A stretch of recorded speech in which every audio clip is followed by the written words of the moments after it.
Welcome back for our third beer cocktail this month.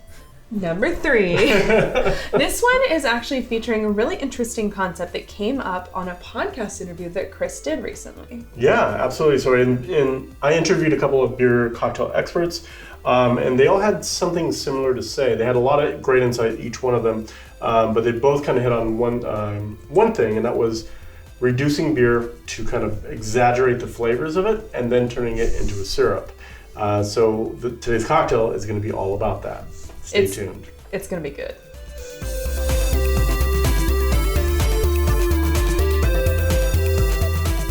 All right, so this week we are making something that features a beer reduction syrup. Yeah, so this was a byproduct of 2 podcasts that I recorded with beer cocktail experts. And one of the things they both chimed in on was the idea of making a beer reduction syrup. And it sounded really, really fascinating. That sounds like, I mean, to the layman, it sounds really complicated. Yeah, there's a lot of words in there, so... but the more words, you know. But it's pretty self-explanatory. It's gonna be harder. Yeah, exactly. I will say, Chris made this syrup while making boxed macaroni and cheese at the same time. Yeah, so... Right? I thought classing so. It up. Yeah, I mean, Blue Label, Craft, 99 cents a box, or it might have been 50 cents a box. It was on deal. Yeah. Yeah, family size. So yeah, we got classy with it. But the point that I'm making is it really is that easy. I would not recommend putting your syrup in your macaroni and cheese. The flavor is not really going to work. Yeah. However, ice cream though, oh. We actually tried that. It's so good. So good. Yeah. Unbelievably good. But anyway, we'll get to that in a little bit. Right. The point I wanted to make was this syrup is crazy easy. So maybe you can walk us through the process. Yeah, so the process is exactly what it sounds like. You're basically going to open up a beer, and you're just going to reduce it down by about 1/3 is what I reduce this one down. This is a really intense beer. Not tense like it's all up in your face, but it's got big flavor. Mm-hmm. So this is Samuel Smith's. Delicious. Yeah, it's super good. But it's not something you would want to like drink the whole thing. Like for me personally. I would. It's pretty good. But honestly, I stole a sip when we first opened it. It is delicious. Yeah. There's a lot there, but I think all the more reason to throw it in a syrup because you can really condense those flavors into something really powerful. Right. So this is Samuel Smith's Organic Chocolate Stout. And the reason I got this was it just kind of sounded like the perfect candidate for an old fashioned. And it's got a lot of flavor right when you open it up, so it's really rich in flavor. So that's kind of the direction I started with, and we took it a complete different direction when we finally tasted the syrup. So the tasting notes on this guy are just big chocolate right up front, a little bit of vanilla, some caramel in there as well, and a little bit of nuttiness. There's definitely, kind of a like spiced element, I would say, ever so slight as well. Yeah. But yeah, so Chris opened this beer and then left it on the counter overnight, which I didn't realize what he was doing, and I was like, what is wrong with you? Why are you wasting this amazing beer? And it's not a cheap beer either. I wouldn't recommend starting with this one, but I kind of knew where I wanted to go, and this one will fit the profile really well. You can start with this one, because let me tell you, it's good. But my point is, that was actually the first step in making the syrup, was to actually open it up, grab a couple sips before you leave it out. Yeah. Try it, enjoy it, and then let it go flat. Yeah, so and then go ahead and reduce it by about 1/3, like I mentioned, and then you're going to add an equal amount of sugar to it and just keep it warm enough to dissolve the sugar and then take it off, and that's all you need. So when you say reduce by 1/3, what does that mean? So let's say you put a cup in, reduce 1/3 of a cup of water out of it. So you put it on the stove? Yep, just put it on the stovetop under a very, very low boil. You don't want this thing going crazy. Actually, this is another thing that Chris Krause, one of the people I interviewed, recommended I do. He says, don't get it crazy high on the temperature because there's a weird reaction that can happen, especially with hoppy beers. That turns it really you don't want to go too high. So he said low and slow, just let it kind of just roll and vent off some of that. It'll blow off all the alcohol is pretty much gone, and it's going to reduce a lot of the water out, so it's going to like really intensify the flavors. Okay, so that's what we did. So you put, say, a cup in a saucepan, simmer on super low heat, just watch the water level until it's gone by about 1/3? 1/3, yep. And then, I'm sorry, did you say add sugar? And then add sugar. Okay. So if you have 2/3 liquid, just add about, I'd probably start with 1/3 and taste it. This is kind of a sweeter style beer. And then just kind of go by whatever you think is going to be good. I went probably a little over a third of a cup, probably around half a cup. I don't think I did the full 2/3 cup. but you certainly could. And of course, there will be a link somewhere around here, which will have the final recipe. I'm not sure if it's going to be below the video or above the video. Maybe it'll be on my forehead. Not sure yet. But we'll definitely include that link for the recipe. So, okay, so that's our syrup. Yep, and that's what we end up with here. The viscosity is very much a simple syrup, and it's just beautiful. Yum.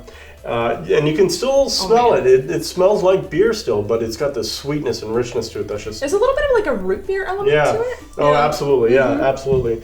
Okay, so the plan was to create an old-fashioned. I mean, and you totally could. This would make a killer old-fashioned. You totally should. It looks amazing. With the... Nope. Yeah. Black walnut bitters with that. That's what I would do. So good. But that's not what we did. No. So we went a little different direction, and we'll go ahead and make that cocktail for you today. What are we naming this one? What's the backstory on this?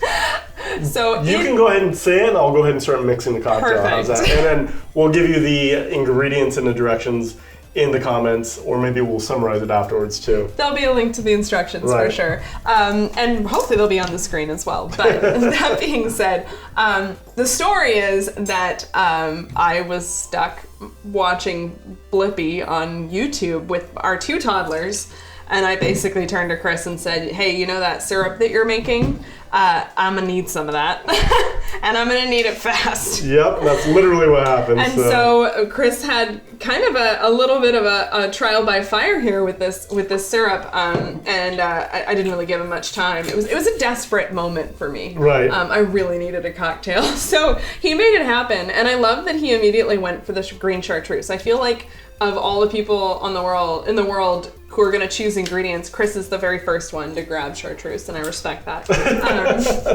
I was not suspicious. What's the word? I was skeptical, apprehensive, both. I was like, really, green chartreuse? I'm not sure where you're going with this, because I had already kind of tasted the beer, and I had a sense of where the syrup was going to go. So I kind of didn't buy it. But let me tell you. Dramatic pause. I know, right? It's good. It's really, really good. So once again, to go over what Chris just put in here, let's see if I can remember. Was it a rye? Mm-hmm. Yep. We got rye whiskey, and this was actually a sample from Ogden's Own, right? Yep, absolutely. Sorry, all over you here. Pretty good choice there. Thank you guys for sending us that sample. Of course, we have the beer reduction syrup that we just mentioned, green chartreuse, I mentioned that too, and 3 different bitters. 3 different bitters, yeah. And I would actually recommend trying it all, 1 dash at a time, try every one, but it really does add up to be greater than some of their parts. So we have a chocolate bitters by Fee Brothers, the Aztec chocolate. We have walnut bitters. I think this is black walnut bitters. Honestly, that beer syrup just begs for walnut bitters. Yeah, it really does. And then Angostura. Gotta love the Ango. We're just going to bring that spice notes to really reinforce kind of what's happening in that beer. But the measurements that we have here are 1 ounce of the rye. We're doing 1/2 ounce of green chartreuse, 3/4 of an ounce of the syrup, and then 1 dash each of each bitters. Now, on paper, this sounds really kind of sweet, and I'll be honest, it is a little on the sweeter side. But also, that's how I like it. So it reminds me of Coke, not the Coca-Cola. Coca-Cola. We almost just got banned from YouTube. I know, but that's pretty much the cocktail. But it has kind of like that body and richness of a soda, but it's got all the flavor that you would want. Did you already add the soda water? I did, yeah. How much did you add to this guy? Just about an ounce, but you can do it to taste. Oh yeah, that was a good slurp. Hopefully that didn't come through on the audio. I already knew what it was going to taste like, but I still wanted to drink it first. That is so good. Yeah. The thing that I told Chris was, in the last couple of years, you've had a couple of brands come up of like craft sodas, like Q drinks and things like that. And to me, this kind of tastes like a craft Coca-Cola. Like one of those local, like Q drinks, or I know there's a couple others, I can't think of the name right now. It kind of tastes like that, but of course with a little bit of that boozy kick. And I mean that in the best way. It is delicious. You've got an amazing sort of aromatic herbal spiced thing going on. Yeah, this is like the adult version, like a really refined adult version of Coca-Cola. You get the heat, but yeah, that chartreuse. That's fantastic. Beautiful in the background. And chartreuse and chocolate play really, really well together.